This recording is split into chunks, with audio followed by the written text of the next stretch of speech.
une maman ce matin. Je ne sais pas combien de fois tu as souffert.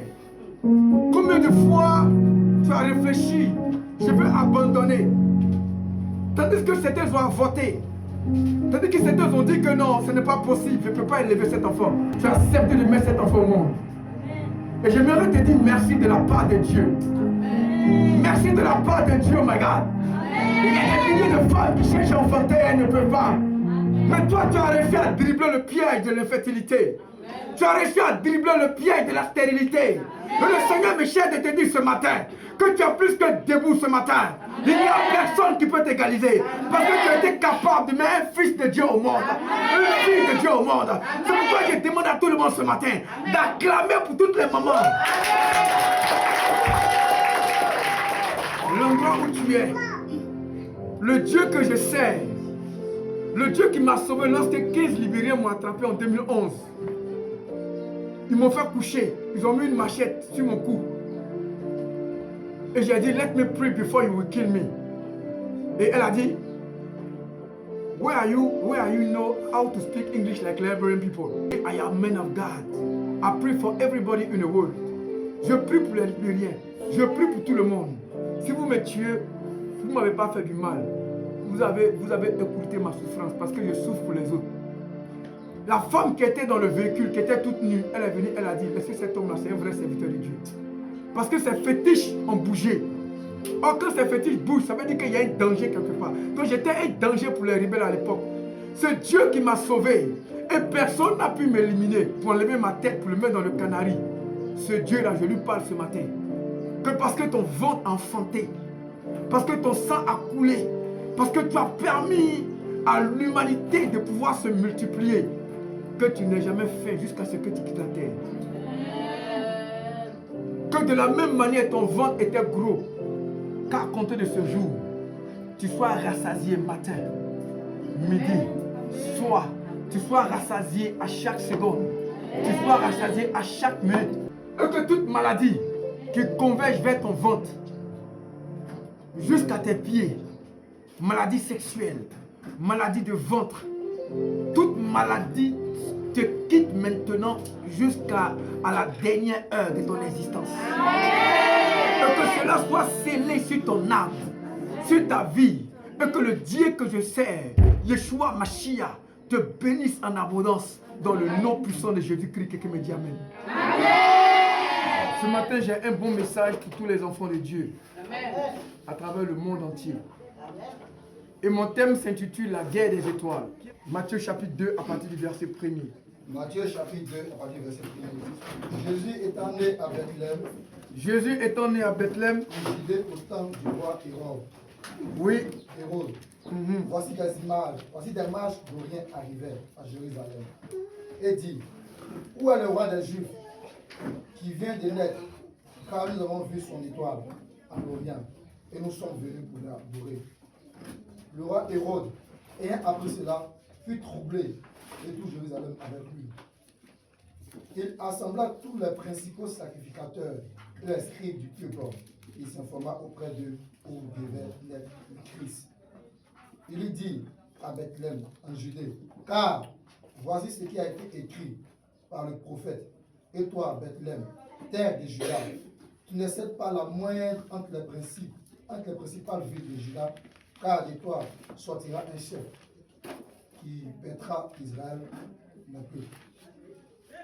Alors Hérode fit appeler en secret les mages et s'enquit soigneusement auprès d'eux depuis combien de temps l'étoile brillait.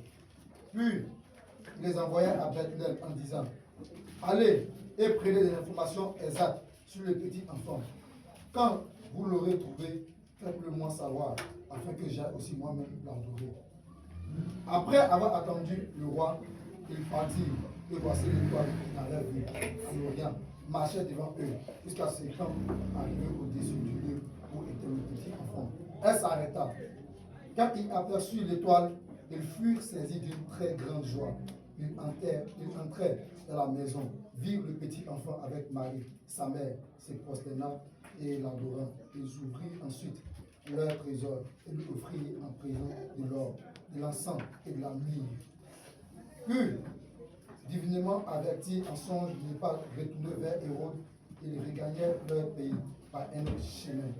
Lorsqu'ils furent partis, voici un ange du Seigneur apparut en songe à Joseph et dit, lève-toi, prends le petit enfant et sa mère, fuis en Égypte et reste jusqu'à ce que je te parle, car Hérode cherchera le petit enfant pour le faire périr. Alléluia. On s'assoit dans la présence du Saint-Esprit. Amen. Gloire à Dieu. Est-ce qu'on est prêt pour que je commence? Amen. Je vous remercie au nom de Jésus d'être venu au culte. Amen. Gloire à Dieu. Ce matin, mon thème s'intitule La guerre des étoiles. Pourquoi ce thème m'est venu à cœur? J'étais en train de me laver et j'ai commencé à penser à beaucoup de fidèles que je connais depuis très longtemps.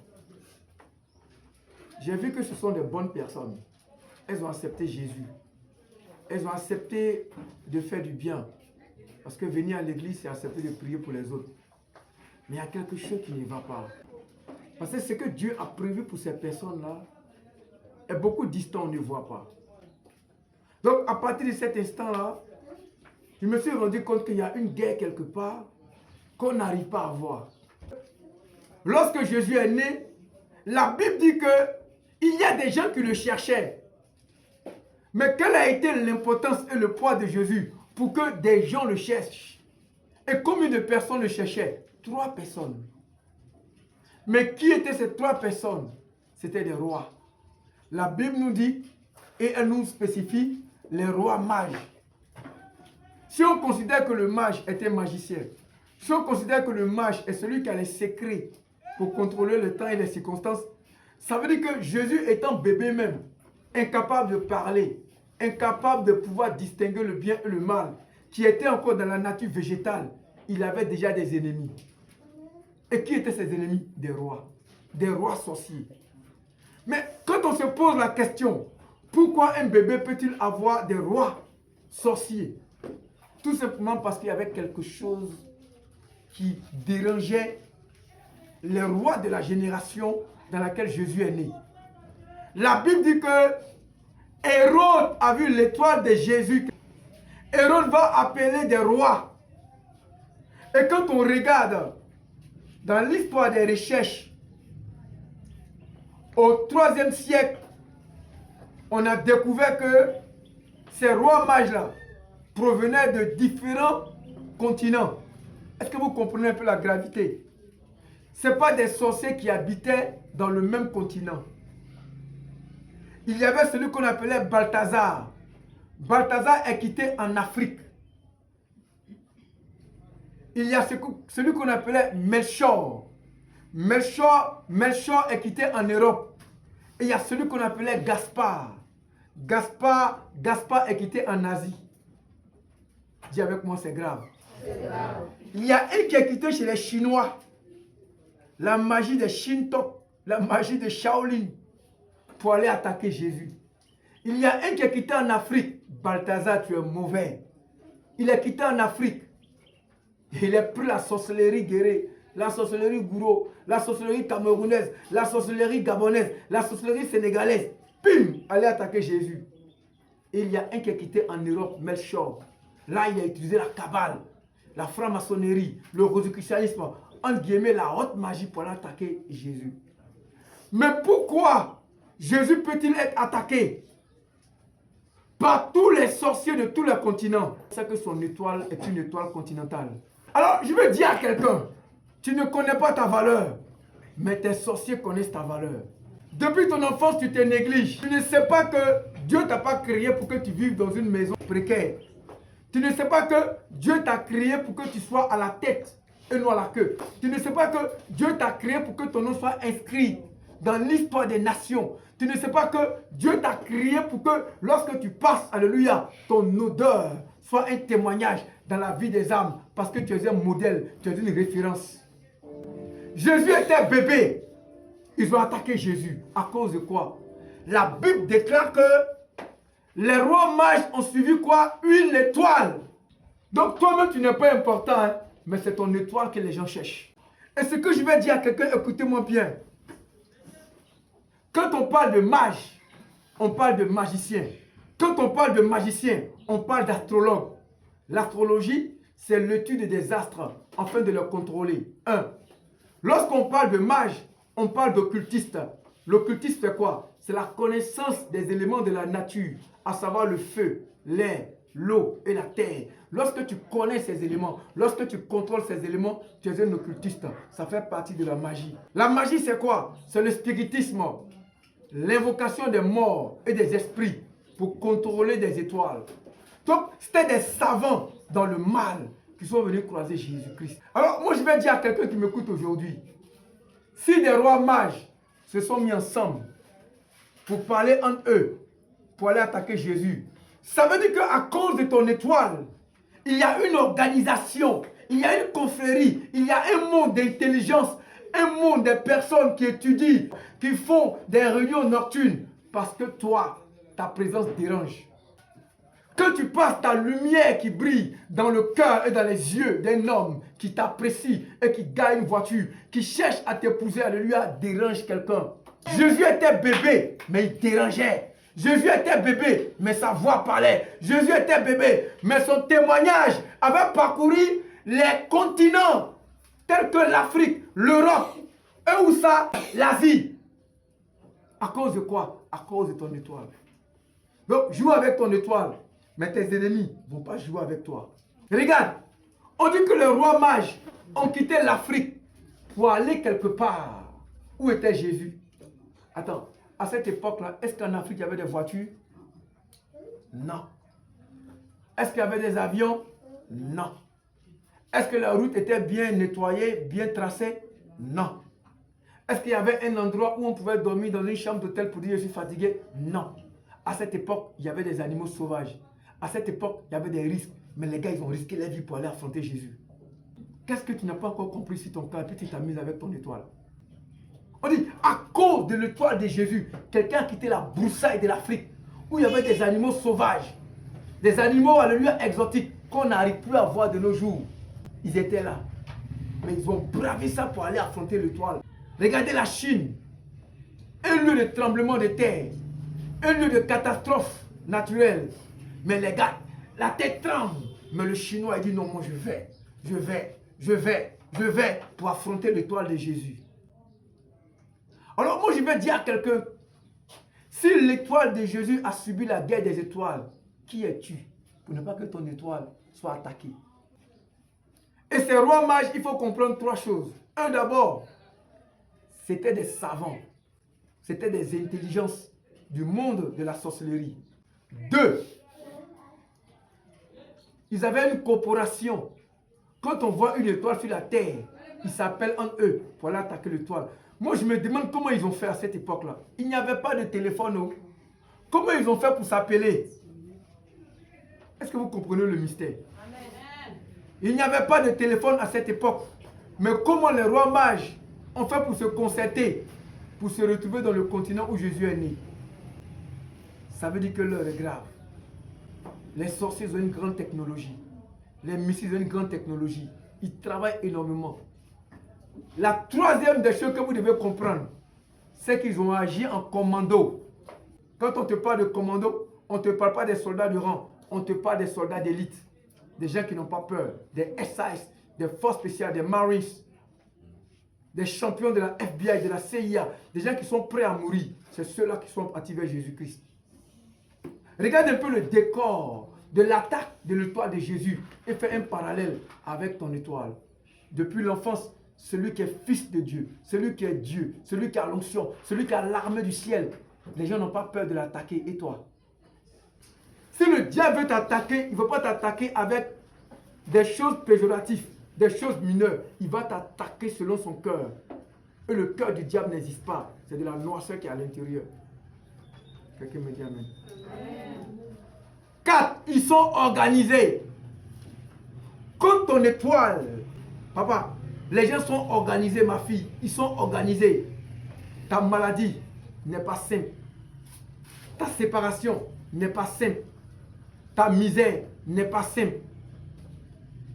Tes palabres avec les gens ne sont pas simples. Pourquoi? Parce qu'il y a un commando de sorciers qui sont assis quelque part, qui s'entraînent chaque nuit à cause de ton étoile. Il y a un commando de sorciers qui sont là, chaque nuit, alléluia, qui parlent entre eux de manière télépathique, avec des satellites mystiques pour aller t'affronter. Pourquoi? Parce qu'on sait que demain tu seras l'étoile brillante de la nation. Est-ce que tu as l'œil pour voir ton mariage? Non. Est-ce que tu as l'œil pour voir parmi tes enfants qui sera président demain? Non. Toi, tu n'as pas cette capacité. Mais les sorciers voient. Ils ont vu l'étoile de Jésus avant même les chrétiens de l'époque. Ils ont vu l'étoile de Jésus avant même de nombreuses personnes. C'est les prophéties seulement qui ont averti les gens que quelqu'un allait naître. Mais personne n'a su que Jésus qui était né était, alléluia, le Fils de Dieu. Mais les sorciers le savaient. Pourquoi? Parce qu'ils ont la science qu'on appelle l'astrologie. Ils ont la connaissance de l'horoscope. Ils arrivent à te regarder, à savoir si tu es né en janvier, si tu es né en février, tu es un Verseau, et on peut catégoriser ton comportement, et tu te conformes à cela, et on t'affecte un démon qui va t'amener à te comporter selon, alléluia, le règne de Lucifer dans le mois de janvier. Alors tu dis, je suis Verseau, je suis Poisson, je suis Taureau. Toi tu es Taureau, toi tu es Poisson. C'était même dans leur portable, il y a la boule magique. C'est boule magique qui a te dit ton avenir. Portable que toi-même tu as payé là. C'est boule magique, application qui a te dit ton avenir. Un jour, moi, je suis allé voir un de mes amis prophètes. Je vois, il est en train de consulter boule là. Et c'est je vais quitter la ville. Et puis il regarde, il dit c'est quoi? Il dit non, il dit Bishop, ça c'est un nouveau Ken. C'est ici une application, c'est la boule magique. Si tu mets des informations, elle te dit ce qui va t'arriver demain. Il dit ah bon, boule magique, attends, viens voir. Il dit mais tu as payé portable là combien? Il dit non, c'est deuxième main. Il dit ah, c'est portable deuxième main qui donne toi ton avenir. C'est portable deuxième main qui donne toi ton avenir. Qui a boule magique ici? Il y a un cas dit je vais la délivrer.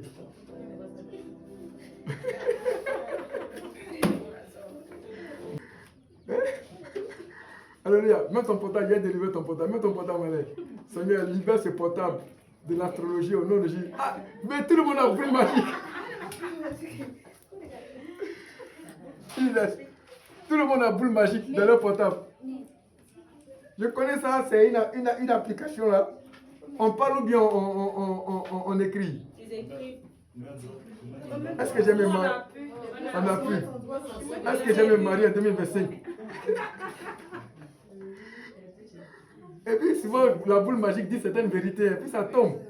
C'est de la superstition. Satan n'est pas Gawa. Quand tu écris là, il voit. Donc il a amené un démon pour amener à l'existence. Et tu crois à ta boule magique. Tu marches, tu es en sécurité. Ma boule magique est dans mon portable. Boule magique. Ce sont ces personnes-là qui ont créé toute cette technologie qu'on appelle la gematria, qu'on appelle le notaricon, qu'on appelle le carré magique, que les musulmans emploient, qu'on appelle les kawatim dans l'islam. C'est ceux-là qui ont attaqué Jésus. Alors moi je vais dire à quelqu'un, derrière tout ce commando contre l'étoile de Jésus, derrière toutes ces personnes qui se sont levées contre Jésus, en réalité, qu'est-ce qui se cachait derrière? C'est de la jalousie. La sorcellerie a été créée parce que Lucifer a été jaloux de son créateur, qu'on appelle Dieu. Et il a créé une rébellion. Pourquoi? Parce qu'il voulait avoir une bonne position par rapport à Jésus. Et il a quitté là-bas. Donc tu ne sais pas. Mais les sorciers sont plus jaloux de toi que tous les êtres humains sur la terre. Quand on dit que quelqu'un est sorcier, c'est une montagne de jalousie. On allait faire une croisade à Zélé une année là. C'est le prophète Gompou. Quand j'ai fini la croisade, il était 6 h du matin. J'ai dit au prophète que le Saint-Esprit m'a dit de fermer. Et je suis allé dormir. Et le prophète a reçu la visite d'une dame. Elle travaille dans une banque.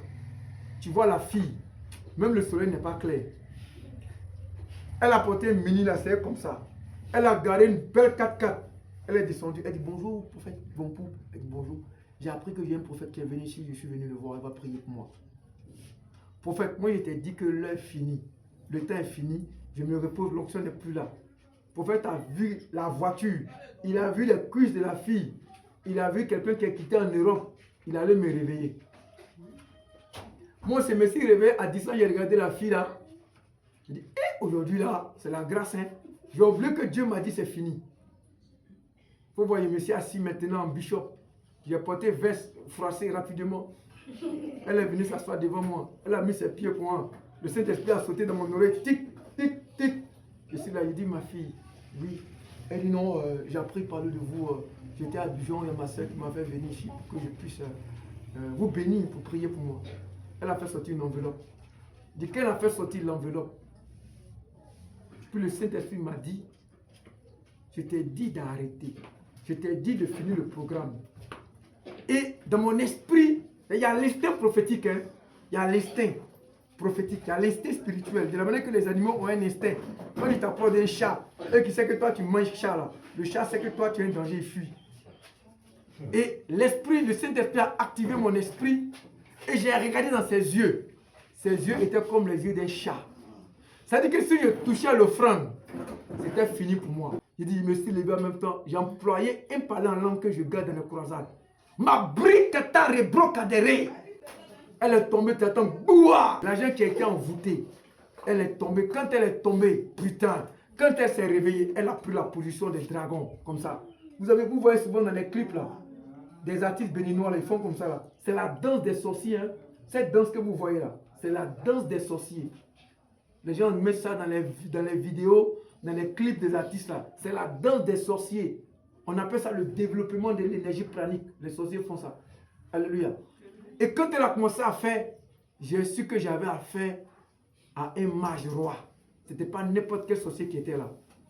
Dès 6 heures, on a fini la prière à 17 heures. Et puis le démon est sorti. Quand elle a été délivrée, elle a dit quoi? Elle dit, depuis 5 ans, nous on savait que toi, tu allais venir faire croisade ici. Je dis quoi? Elle dit, depuis 5 ans, nous on savait que tu allais venir faire une croisade ici. Je suis la présidente des sorcières de Mans, mais je suis baoulé. Je dis quoi? La présidente des sorcières de Mans, mais elle n'est pas Yacouba de Mans. Et je lui ai demandé, mais comment toi tu es baoulé, tu as fait pour affronter et pour gagner? C'est comme ça qu'elle va me dire que ils ont fait une compétition pour savoir qui pouvait éliminer plus de personnes, que c'est elle. Dans l'année, elle a fait tomber plus de cas sur la route. Dans l'année, elle a fait tomber plus de cas sur la route, créé beaucoup de deuil sur la route. C'est pourquoi elle est devenue présidente des sorciers Yacouba. Et sa délivrance a été dangereuse. Alors j'ai compris une chose. Comment quelqu'un qui ne me connaît pas puisse dire que depuis 5 ans, le monde de la sorcellerie savait que moi j'allais faire une croisade à Mans en 2021. Donc ça veut dire que 2021, 2020, 2019, 2018, 2000 combien? Alors ne regarde pas les petites batailles, les petits défis. Hein? Mon chéri a bloqué mon portable, c'est mon ennemi. Mon portable est vieux, je ne vais pas payer, c'est mon ennemi. Le comportement des galipettes, des camines là. C'est bon, je ne parle plus avec lui, il m'a regardé mal. Il ne me salue pas, donc je ne parle plus avec lui. Ce n'est pas ton ennemi. Tes vrais ennemis sont quelque part. Ils attendent la bataille de ton étoile pour voler ton étoile. Qu'est-ce que c'est qu'une étoile? Le soleil est une étoile, hein? La lune est une étoile aussi. On a aussi les étoiles dans le ciel. Mais pour une étoile que tout le monde voit, qui peut aller se battre pour ça? Moi, je vois le soleil. Elle m'éclaire tous les jours. Mais ça me servira à quoi d'aller faire une bataille pour avoir le soleil, puisqu'elle est gratuite? Ça me servira à quoi d'aller faire une bataille pour avoir la lune, puisque on ne me paye pas pour que je puisse voir la lune et je ne paye personne pour voir la lune.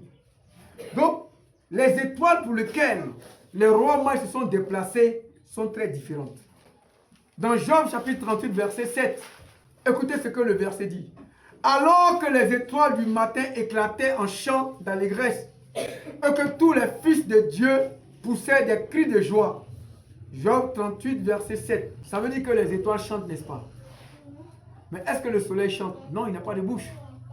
Donc ça veut dire que les étoiles dont la Bible est en train de parler est une entité qui a une bouche. Deuxième, Apocalypse chapitre 1, verset 20 dit quoi? Est-ce que quelqu'un peut lire pour qu'on vérifie ensemble encore? Let's go.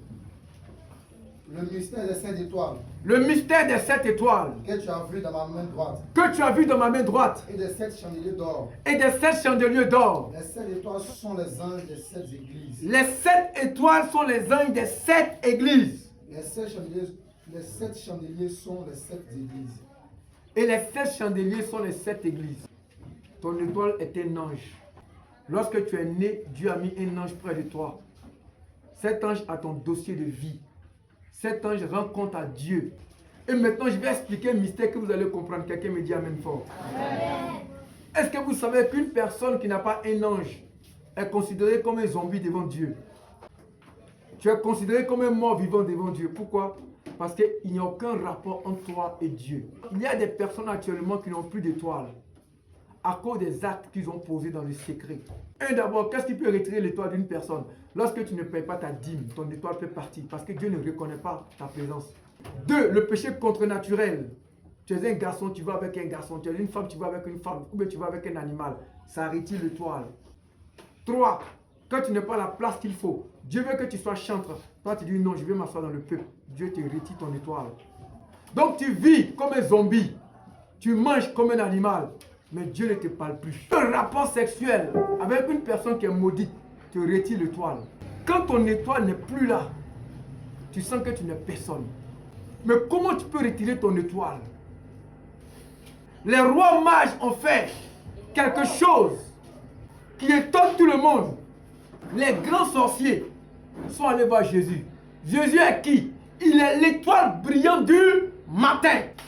Mais quelqu'un qui est sorcier, on est d'accord selon ma déduction et selon mon développement, qui n'a pas d'étoile. Aucun ange ne peut aller près d'un sorcier pour le protéger. Aucun archange ne peut aller veiller sur la maison d'un sorcier. Pourquoi? Parce que le sorcier, il est apostat. Il est hérétique. Il est dans l'hérésie. Il est dans la déviation spirituelle. Donc le sorcier n'a pas d'étoile, mais le sorcier a des démons. Mais lorsque les sorciers rois, les mages rois, vont aller vers Jésus, qu'est-ce qu'ils vont faire? La Bible dit que lorsqu'ils vont voir l'étoile brillante du matin qu'on appelle Jésus, qui était calé, qui était positionné, qui était popo du pot, ils ne vont pas le combattre parce qu'eux-mêmes ils savent qu'ils sont poissons, ils n'ont pas d'étoile. Ils vont faire quoi? Ils vont offrir des dons à Jésus. De l'or, dis avec moi de l'or. De l'or. Pourquoi de l'or? Pour avoir l'étoile de la royauté. 2. Ils vont lui offrir quoi? De l'encens. L'encens parfume. L'encens sent bon. L'encens est un véhicule qui nous permet d'être en contact avec le monde divin. C'est pourquoi il n'y a pas un cérémonial dans l'Ancien Testament où il n'y avait pas d'encens. Donc l'encens est le communicateur. Est celui qui nous permet, alléluia, de transcender entre les mondes parallèles et les mondes spirituels. Ça veut dire quoi? Donc ils ont cherché l'ange de la communication. Donc l'étoile de la communication. Or l'ange de la communication c'est qui? C'est Gabriel. C'est Gabriel qui a transmis toutes les informations de la venue de Jésus à Marie et à Joseph. C'est Gabriel qui allait parler à Élisabeth qu'elle va tomber enceinte. Et Zacharie n'a pas cru. Donc ils sont entrés en contact avec l'étoile de la communication. 1. L'étoile de la royauté. 2. L'étoile de la communication. Et 3. Le myrrhe nous donne la senteur, le parfum. Et c'est le symbolisme d'un bon témoignage. Ça veut dire quoi? On ne parlait pas bien de ces sorciers-là. Ils ont croisé Jésus. Ils ont fait une offrande pour qu'ils commencent à sentir bon. Ils n'avaient aucune royauté. Ils étaient esclaves des rois. On les envoyait de gauche à droite. Ils ont donné de l'eau à Jésus pour qu'ils puissent prendre l'onction de la royauté. Pour qu'ils deviennent des chefs dans le bien. Qu'est-ce que je veux dire par là? L'offrande est capable de retirer une étoile dans la vie de quelqu'un. C'est pourquoi on ne prend pas le cadeau de tout le monde. On ne mange pas la nourriture de tout le monde. On ne dort pas dans la maison de tout le monde. Il faut savoir que la personne a une étoile avant d'être avec la personne. Il y a des gens qui ont vendu leur étoile. Il y a des gens qui ont chassé leur étoile. Il y a des gens qui n'ont pas su garder leur étoile. Pourquoi? Parce qu'ils se sont mis en contact avec des personnes sans étoile. Alors je suis venu dire à quelqu'un qui m'écoute aujourd'hui, nous sommes dans la guerre des étoiles, papa. Nous sommes dans la guerre des étoiles, maman. À partir de cet instant-là, il faut savoir avec qui tu marches, avec qui tu vis, avec qui tu veux avancer, avec qui tu veux prier, avec qui tu veux te marier, avec qui Jésus, quand il a vu que des personnes n'avaient pas d'étoile, Il les a appelés. Il a appelé les vagabonds de la banlieue de Galilée, qui n'étaient personne. Il a dit, venez, venez vers moi, suivez-moi, allons faire l'œuvre de Dieu. Il les a oints. Il a communiqué son souffle de vie. Ils ont reçu à lui à l'étoile. Et les disciples, aujourd'hui, je n'ai jamais vu Paul, mais je parle de Paul. Je n'ai jamais vu Pierre, mais je parle de Pierre. Mais toi, pose-toi la question. Est-ce que dans 50 ans, on va parler de toi? Tu as appelé joli tissage là. Dans 50 ans, qui va parler de tes tissages là? Répondez-moi. Sinon, il va me fâcher. Tissage que tu as payé là, tu fais mal avec là. Dans 50 ans, qui va parler de ça? Portable que tu as payé là. Dans 50 ans, qui va parler de ça? Ton étoile même, il est moisi. Alléluia. Alors, je suis venu te donner une solution, maman. Quelqu'un me dit amen. Amen. Je suis venu te donner une solution. La solution, c'est que tu deviens une offrande pour le royaume des cieux. C'est que tu puisses donner ta vie à Jésus. C'est que tu puisses contribuer aux œuvres de Dieu. À compter d'aujourd'hui, par le mandat qui m'a été conféré, le Seigneur supprime tes péchés au nom de Jésus. Amen. Lève-toi. Lève-toi et mets la main sur ton bas-ventre, tu vas prier.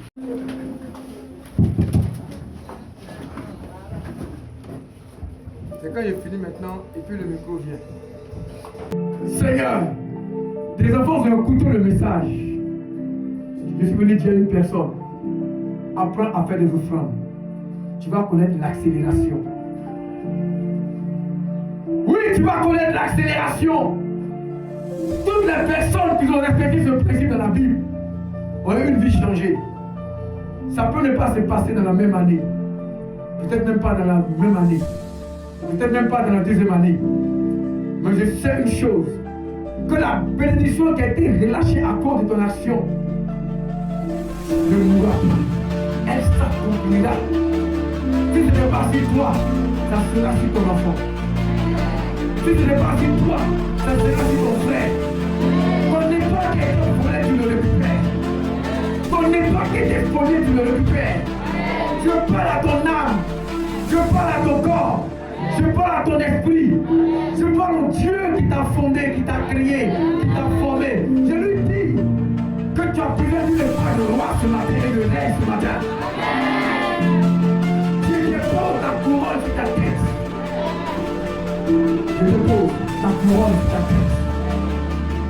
Que tu l'aies avorté, que tu l'aies volé, que tu l'aies menti, que tu as fait tout le routage dans les hôtels. Le Dieu que je sais que il lave maintenant.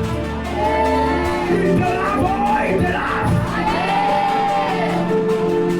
Il te lave, il te lave, il te lave, il te lave par ton sang. Par ton sang, il te lave maintenant. Il te libère, il te libère, il te libère, il te libère. Au nom de Jésus. Qu'est-ce que tu as fait de mal? Dans la guerre, on a vu des gens qui éliminaient des villages. Aujourd'hui, ils sont bénis. Ça ne fait pas de mal. Et puis tu deviens péché. À cause de Dieu, à cause de Dieu, avec Jésus. Jésus a pris le prix de tout ça. Je guéris ton âme. De toutes les blessures. Je guéris ton âme. Après ma garde, je ne guéris pas. Il faut que je rappe sur le niveau de ma tête. Je vais t'amener maintenant le milliard en position d'argent. Comme si tu as attrapé quelque chose. C'était une personne. Tu es ma force éternelle, tu me bénis. J'ai besoin de toi, de ta grâce. J'ai besoin de toi, de ta bénédiction.